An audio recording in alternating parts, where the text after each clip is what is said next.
And that's what these numbers reflect, what Jim is talking about.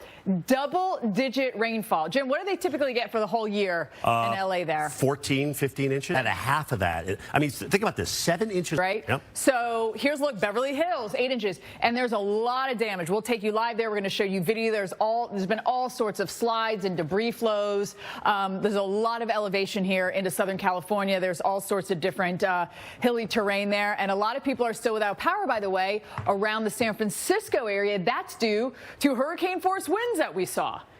This has been an exceptional storm coming in, nearly 200,000 customers still without power. And by the way, everything is spreading east into Nevada and Arizona, where we have flood watches now posted. The moisture is still streaming in. This is our huge trough. You see this right here? Bringing in that moisture.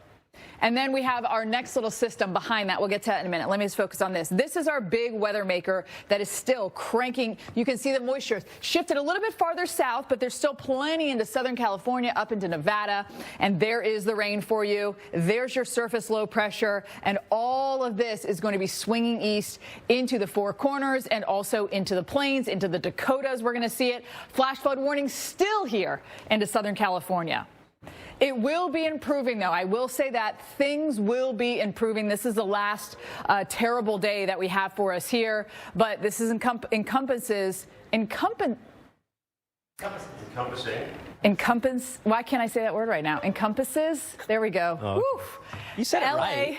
Over right towards the beach there, so Santa Monica, West Hollywood, several neighborhoods, huge population centers. We do have that possibility of excessive rainfall that could cause flash flooding, and it lingers as we have more showers. They will be a lot lighter as we head over the next couple of days. We will not see it this heavy, but because we've had over half a year's worth of rain, you sprinkle on a little more, then obviously we're more susceptible to flooding. Look how this is improving through the day. And then on Wednesday, you see, here's our next energy coming in. And notice it is not as aimed at one particular area. It's more just a piece of energy that's going to give us some rain. I mean, we still are going to see decent totals here, 2 to 3, maybe 3+ inches of rain, heavy showers into Arizona. We could see half a month's worth to a month's worth. And look at California. We're talking near 3 feet of snow in Mammoth Mountain, and we have double digits all the way to Truckee and Kirkwood and also into Twin Bridges. We'll still see another 8 to 12 inches for us here in some parts of the Sierra.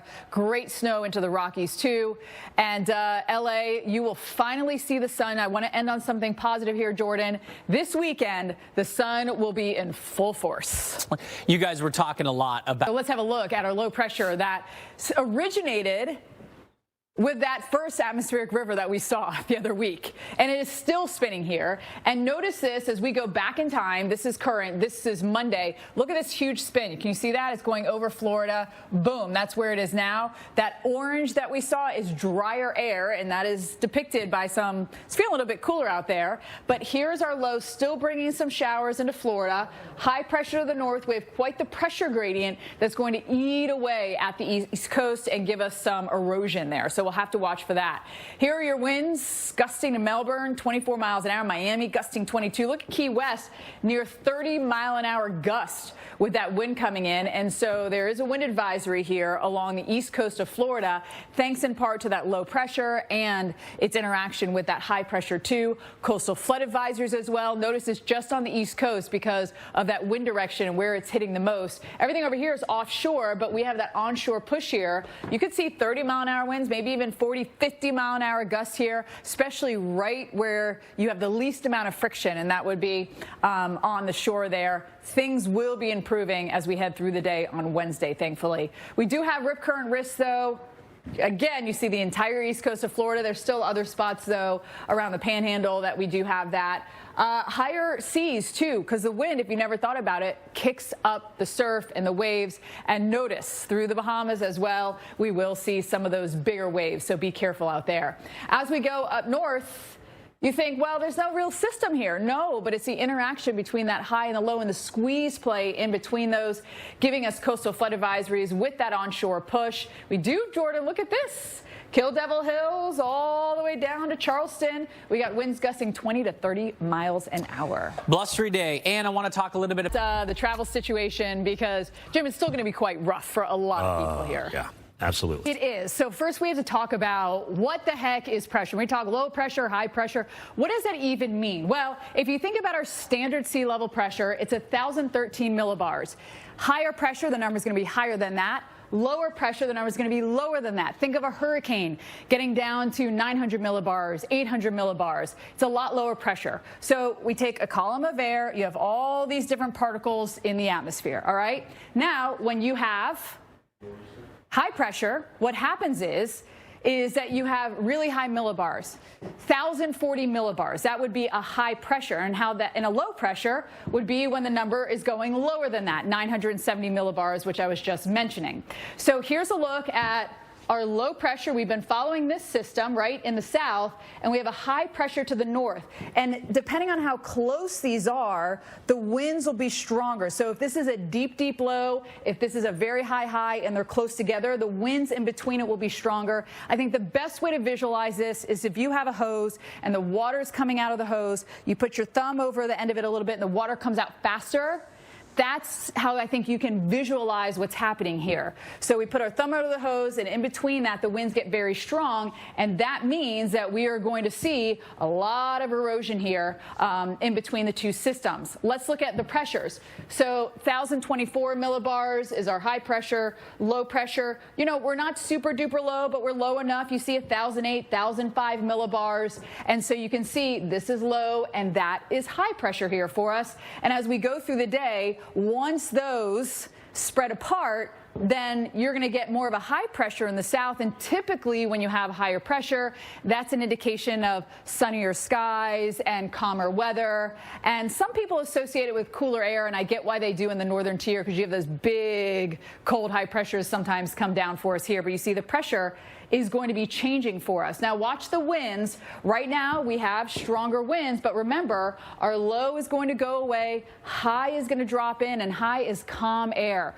The winds come in aloft and push down, and that means the winds just chill out, and we will see that as we head through our Wednesday and even into our Thursday. But until then, Jordan, wind advisories here along the East Coast. All right. And more than that, I mean, Bel Air, I know that's not downtown, but it's still all in the vicinity. The point being is we saw nearly a year's worth of rain here in Southern California in some spots. It went from Bel Air to Sepulveda Canyon, Stunt Ranch. Look at Beverly Hills, over 8 inches of rain. Tremendous. And by the way, it is still coming down for us today. We do have some power outages, but the bulk of those are around the Bay Area, where we had wind gusts that were at hurricane force strength. And notice we have over 150,000 customers still without power, with all the tree damage and power line damage. Everything spreads east into Nevada, also into Arizona, where we have our flood advisories. This is our huge piece of energy. See this big trough right here? That is it. It's all swinging east. There is your moisture still streaming into Southern California. Some of it has gone a little bit farther south into Mexico, but notice getting into Arizona. I am worried about Arizona because we could see half a month's worth of rainfall in some of our places with that atmospheric river pushing in. So here's our surface low pressure, rain, snow, and then we have our next system. By the way, you see this little trophy area up here? Our next system that's going to be coming in and kind of help push everything out. This has been a long duration event. Still plenty of rain. We'll go live to Mike Seidel in San Diego. We have several crews in Los Angeles where we have a flood warning this morning. We've seen debris flows. We've seen rock slides. We've seen homes that have been damaged, cars that have been crushed, boulders that have been falling. It's been outrageous. LA, Santa Monica, West Hollywood, we've all got a flash flood warning, and the potential still for that flooding through tomorrow morning, in fact, through Thursday. The next system is much weaker, but it is still going to give us rain on already saturated grounds, which, you know, it doesn't take a lot. So things will be improving through the day. Watch this. Yes, we still have the showers, but notice they get more scattered, and we don't have that river of moisture pouring in. Everything moves into the four corners, and then there's our next system coming in Wednesday into Thursday, and it does bring us some clouds and showers. But again, it's not going to be intense. 2 to 3 inches, that's still a lot. That's still a month's worth in LA for February. but it's not going to be this river of moisture, and so that is a little bit better. How about into the mountains? We saw nearly 2 to 3 feet of snow just since Sunday, and it is still coming down. We could see another 12 inches here by Three Rivers, maybe even a little bit more than that. So through the day today, LA, you're still going to need the umbrellas. The roads are going to be slow. The LA River, of course, has been swollen. We saw a rescue in the LA River. Conditions get better, but then we have the scattered rain still to come for us here. Anywhere you have elevation, we're going to be able to squeeze more out. San Diego also going to get in on some of this rain. San Diego's been somewhat lucky relative to LA, Jordan, because that river of moisture was just going right into LA, just north of San Diego. So, but we had our fair share of flooding a week and a half ago here. Sure, and even in January we had first system. It's going to kind of move into the plains in the Midwest, opposed to going south, which is what the first of the systems did. Isn't that the one that produced the heavy rain in San Diego? I believe it is, I think but it's been so long. I know, I can't remember. It's sometimes hard to keep track of which piece of energy exactly, but this was in the west. Jim is probably right that it did cause that flooding in San Diego, which was about a week and a half ago. It was like a week and a half Sunday ago, where we had all that rain. Came into the south. You see it's still spiraling around, giving us unsettled weather. Now, if you notice, the low pressure is pulled east. And when you look at the water vapor, I'll back it up really quick. You see this red coming in. That's an indication of dry air at mid to upper levels. And notice we have clearer skies here, opposed to where we have our low pressure, where we have our cloud. That's a lifting mechanism, lifts everything up, cools and condenses, clouds and rain. So pretty cool to see that. Now, as we see the counterclockwise rotation, showers are just offshore going through the Bahamas. Winds gusting here 20, 30. They'll even gust higher than that thanks to a pressure gradient, which we'll talk about a little bit later. So we have wind advisories, coastal flooding with the onshore push, especially on the east side of Florida. On the west side, it's offshore, so we don't have those types of issues. But 30, 40, maybe even 50-mile-an-hour gusts. I think we could have delays at airports because of this. And even if you're not delayed, you're flying, on the East Coast here, which is that flight path. You're going to have bumpy weather. It does get better on Wednesday. Rip currents, our risk is high from Georgia to South Florida. Also into the Panhandle there and southwest Florida, say around the Naples area. And the wave heights, too. The winds kick the waves. I mean, everything. Look at the East Coast just getting hammered by the waves, the breeze, the rain, which has basically pulled off. You might see a stray shower, but overall, it's kind of east of that area. So it's not just Florida, though. Because that pressure gradient, Jordan, which we'll talk about in a little bit, we do have stronger winds as we look from really Virginia down towards Georgia. Yeah, I mean, some of that will even get into the interior. But, Steph, that stuff is just white mud. There's so much water. Did you see Berkeley? They went from 30% of snow water equivalent to 70%. Woo! To average. That's just a big deal because we were talking about how we did not have a lot of snow in. Welcome back to America's Morning headquarters. An historic atmospheric river deluge is making headlines in California newspapers this morning. The San Francisco Chronicle leading with powerful storms kill 3 across the region. All 3 of those deaths from falling trees. San Jose's Mercury News reads storm leave swath of debris, damage, and darkness, alluding to power outages that maxed out at almost 1 million customers. And the LA Times outlines the, quote, forces behind the monster storm, explaining the Pacific fire hose that has pumped moisture into California for 3 straight days. There is a light at the end of the tunnel for the entire state, Jim. I will say by this weekend, it is sunshine for all, but we will see improving conditions today. Yeah, we will. We'll start to break up the steady. Time to talk a little travel from coast to coast and where we're going to see the biggest issues. Right now, we are good to go across the country. No problems. Everything is green. But again, this is just the beginning of the day. A lot of flights just taking off. And usually the crews get in, of course, the night before. So these morning flights are always the best one to take. Where could we have issues? That's in the west because our big trough still making its way through the West Coast will eventually pull into the Four Corners. So while things will be getting better along the coast in LA, things will be getting worse into spots like Phoenix, Las Vegas, Salt Lake City. A lot of people flying into Vegas because, of course, the Super Bowl is coming up as we head into Sunday. Still foggy in the Midwest. This has been the winter of fog. We should go back and see how many days we've had fog versus snow, because we've probably had way more days, I feel like, of fog than snow. Travel here is going to be a little bit slow. I mean, you have quarter-mile visibility in Oshkosh, Appleton, up into Clintonville, A little bit better, though, as you head into Green Bay. Pretty thick, though, I will say, here into Wisconsin. I know you see 3/4 in Watertown and also here in Burlington, but in between that, oof, along 18, 94. Remember, low beams, go slow. Give yourself plenty of time to slow down in case there's something in the road that you need to swerve around that you don't see right away. Wichita, 1/8 of a mile. That's pretty rough, especially west of Wichita on 400. It is pretty thick. Gets a little bit better if you go east towards Augusta. And then working our way down towards Oklahoma City. You know, it's better here than in other places, but still, 1/4 of a mile is not great. It is just not great. Chandler, 2.5 miles. Still, you have to make sure that you slow down. 15, 80, all the highways here are going to be rough. Things are going to be getting worse as we head through the day tomorrow with everything swinging east. So, Jim, the system that's causing this atmospheric river ends up in the Dakotas for our Wednesday and Thursday. Jim, we will see about that. It has been so warm. Now, speaking of the east, we do have very strong winds, and we want to explain exactly why.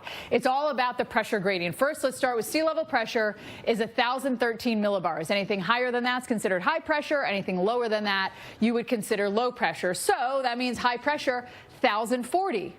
Pretty easy, right? And if we look at low pressure, you can think of a hurricane.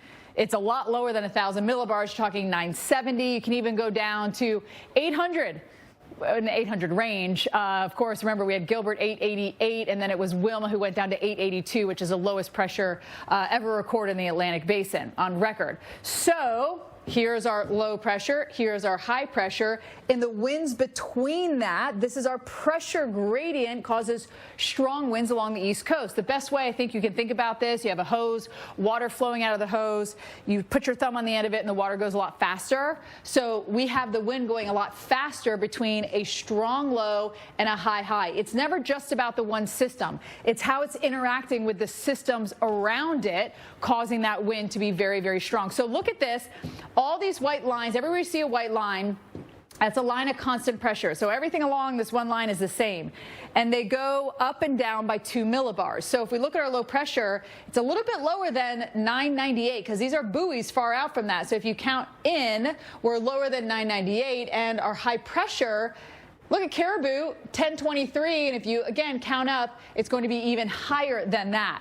But these two are close together and they're quite strong, and that's what causes these white lines to be tightly packed, which is an indication of strong winds. Now, as we go over time, our low pressure is going to head out to sea, and look at high pressure dominating. So we're going to feel that pressure rise here into parts of the southeast, which typically means clearer skies, because with high pressure you have sinking air. And so we could, just by looking at this, be like, oh, we do have some clearer skies in our forecast. But until we get to that, here's that pressure gradient in real life and what it means for you.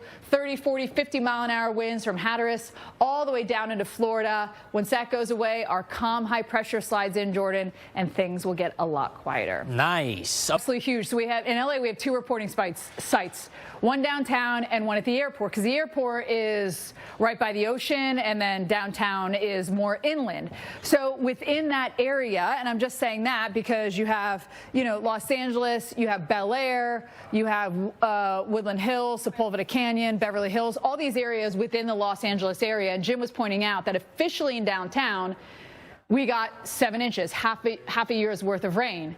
But notice there were some spots that got almost a full year's worth of rain, with double-digit numbers here in some of the surrounding areas. Most of the power outages are around the Bay Area. That's because of all the massive winds that we saw there, taking down trees in a lot of places.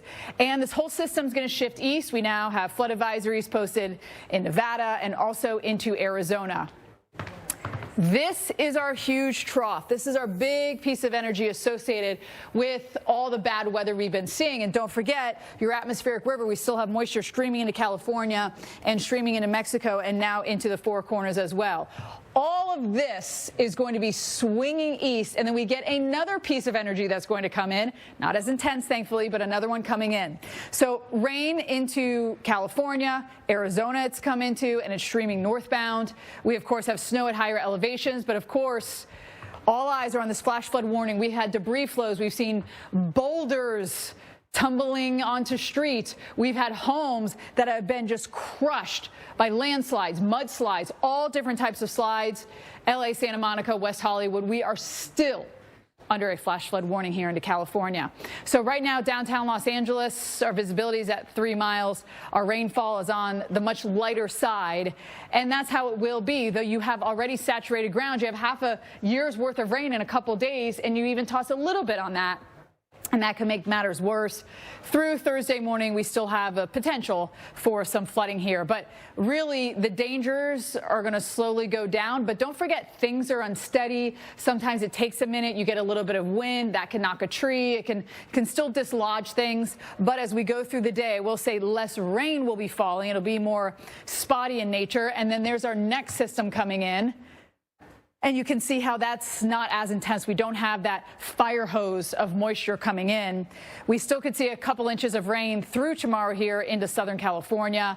And then Jordan, the mountains, we saw 2 to nearly 3 feet at some of the big spots. This is going to be a storm. The light, fluffy stuff when you melt it down to get the water content out of it, which is what we need for the reservoirs, what we're going to actually use. So let's have a look at a system that started in the west and is now in the southeast. Look at this system rotating around. You can see it. Monday was really actually Sunday, Monday into Tuesday, now pulling east. And notice the red coming in. That is drier air. So that means that you're going to have brighter skies, not as many clouds. It's going to feel perhaps a little cooler in the morning with that drier air in place. High pressures over the Bahamas, maybe a few scattered clouds and showers here along the east coast of Florida as this still rotates around. But I think the winds are going to be the biggest issue for us here. They're already gusting over 30 miles an hour here along the east coast, and we could see them 40, 50 miles an hour. Wind advisories stretch all along the entire east coast. That's not it. We also have coastal flooding that could happen. We're going to see erosion with just the wind consistently and persistently all day, pulling right on shore, essentially, anywhere from Jacksonville, Melbourne. Look at that 50-mile-an-hour wind. And even if you're not flying out of any of these airports, if you're traversing this area, maybe to go south to the Caribbean, South America, or just down to Florida, it's going to be a bumpy ride. Wednesday, things improve. Rip current risk, again, highest along the east coast. That's where we have the onshore wind. On the west coast, it's an offshore wind, and so that's why it's a little bit lower. Waves also. Remember, the wind's pushing those waves and churning up the sea, and that's why you have much bigger waves here along the east coast. I mean, the Gulf of Mexico is going to be, you know, much quieter. If anyone could venture in the water, if you're a Floridian, you don't go in the water in February. It doesn't matter how hot it is. It's just too cold. And it's not just Florida. It extends coastal advisories here up into Virginia, North Carolina, also into Georgia. And notice that our winds are still strong also, even though that low is far away. There's this thing called a pressure gradient setting up, which we're going to talk about a little bit later in the show. Jordan, we will see things getting better as we head really towards later in the week for us here. Right. It's a great guess. 45.7. So that's it. But like you said earlier, it's this massive dose of Sierra cement, and the's so much water in it. Yeah, that's true. I was going a little fluffier with my thoughts here. But no, I mean, there's just so much water in it. I mean, we've gone from 30% to 78% of average snow water equivalent. And that means a lot because that's a lot of moisture for all of the reservoirs and whatnot when it melts. Yeah. Now, unfortunately. Welcome back into America's Morning headquarters. And historic atmospheric river is making headlines here into California. The deluge from it, the San Francisco Chronicle, leading with powerful storms, kill 3 across the region, all 3 of those deaths from falling trees.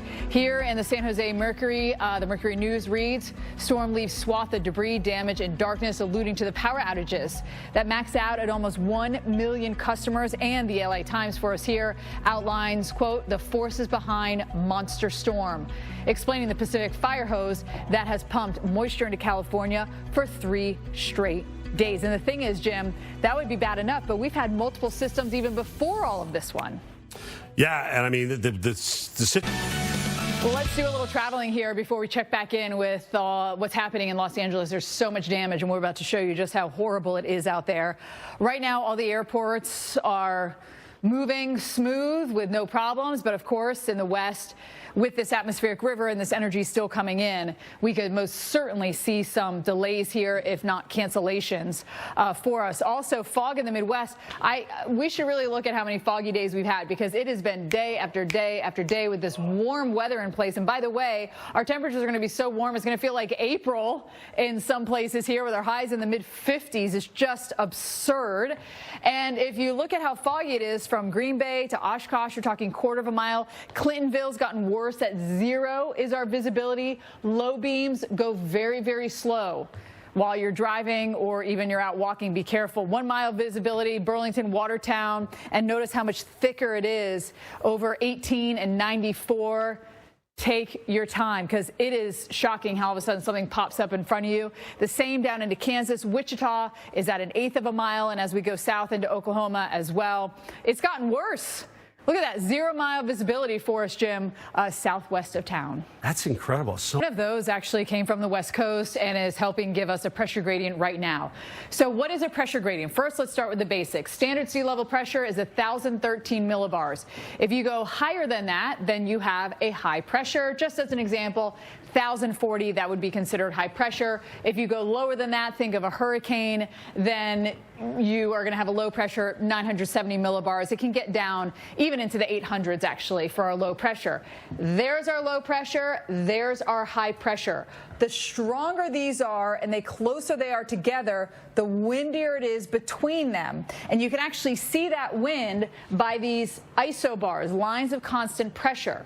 So the closer those are, the breezier it is. Let's talk about that in a little more detail. Our pressure here, we have a couple buoys to show you, around 998, but if you count down from those buoys every 2 millibars, 986, 84, and you keep going down from there, you're going to get an even lower pressure in the center. Same thing here with our high pressure. So we have an observation in Caribou, 1024, so it's a little bit higher than that because our center is just away from Caribou. So what's going to happen with all of this is, because these are so tight, these white lines are very tight, breezy conditions wherever you see that. Notice, though, how our pressure here in Tampa is going up, up, up, up, up, with that high that's building in. High pressure usually means calmer weather, sunnier weather, because the air under high is being suppressed. But look at our pressures going much higher here as we head into our Thursday, so you'd anticipate much better weather as we head into our Thursday. Before we get to that, we've got the winds, though. Remember, our high and our low, in between that, you're going to get some gusty winds. Obviously, you get gusty winds around a low pressure as well. But the reason we have those winds all the way up into the Carolinas is that pressure gradient between the two systems. As the low goes away and the high moves in, remember, what did we just talk about? Wednesday into our Thursday especially, it gets a lot calmer because our pressures are going to go higher. Wind advisories here along the East Coast. Wave heights 9, 10, 15 feet even. And the wind is what causes those waves. So again, today is going to be pretty rough out there. Jordan, improving conditions Wednesday, definitely into Thursday with the calmer, higher pressure. Finally, some sunshine.